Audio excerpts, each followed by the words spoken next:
Lynetta loves private time.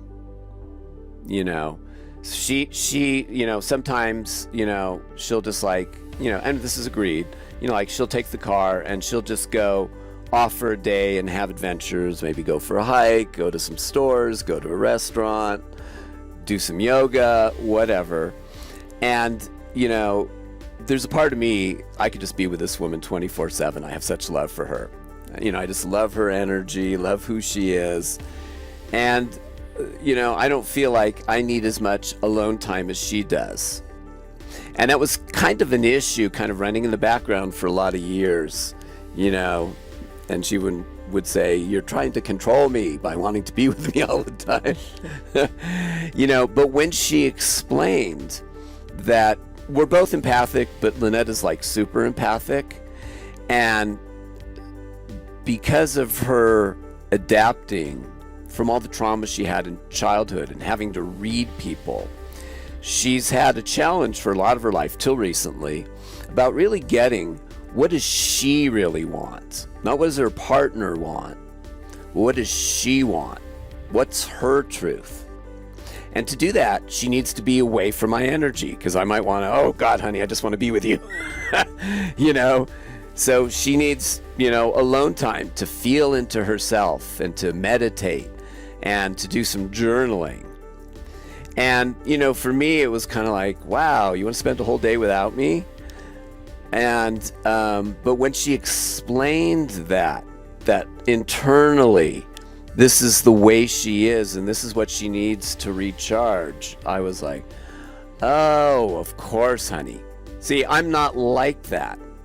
But this is where the communication, when she explained that, and I got it, it's like, oh my God, yeah, you want a day alone every week? By all means, do it. Mm-hmm. So it's the communication about it and getting into the other person's world. And then it may not even matter what activity ends up being done or not done once you get to that level. Right. Yeah. Those are great questions. Thank you for opening this up, because this is going a lot for a lot of people. So first of all, acknowledge that they're training, and say, look, I know that you have been trained since you were little to have a stiff upper lip, to be the strong one, to be the strong silent type. John Wayne is coming to mind. Yeah. Right? John Wayne, right? Yep. Yeah, and he didn't express his feelings, and he was a hero.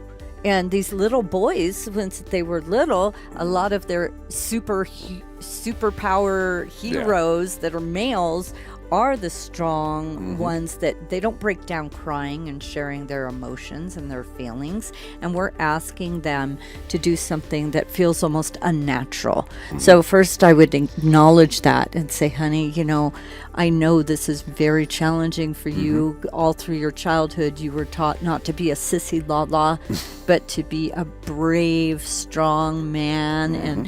And the only emotion that maybe was allowed was anger. For you. Right.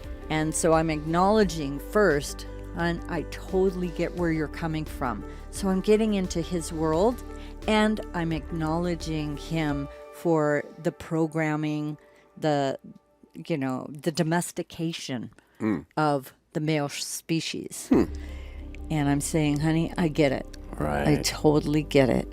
And I would love to get to know you more on a deeper level, to know what your heart feels, to know what you're feeling about yourself, about life, about me and our relationship. And I invite you into a safe space where whatever you share with me, I'm going to hold space that you are seen, heard, and acknowledged. And I get you. And you just hold that space for him to then express and ask him questions. Be curious. Ask him questions, draw him out, and then acknowledge every step of the way. Oh, thank you. Thank you so much for sharing that. What you just shared with me feels so honoring and so good, and I feel more intimate with you. Mm-hmm. I'm going to add a couple things here, if it's okay. A lot of times we'll coach a couple and we'll help draw the men out. You know, the biggest problem, it's not that the men, there's the cultural training and whatever about not expressing it, but there's also a fear of expressing it, that they might be judged for it or attacked or for get in it. trouble. Or get in trouble. You know, because they want to protect them. And if they say something that could be critical, it could come back and bite them.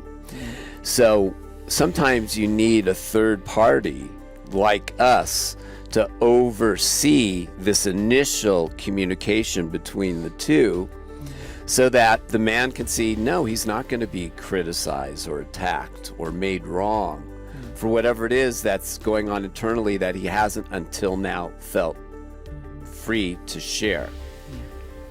So sometimes that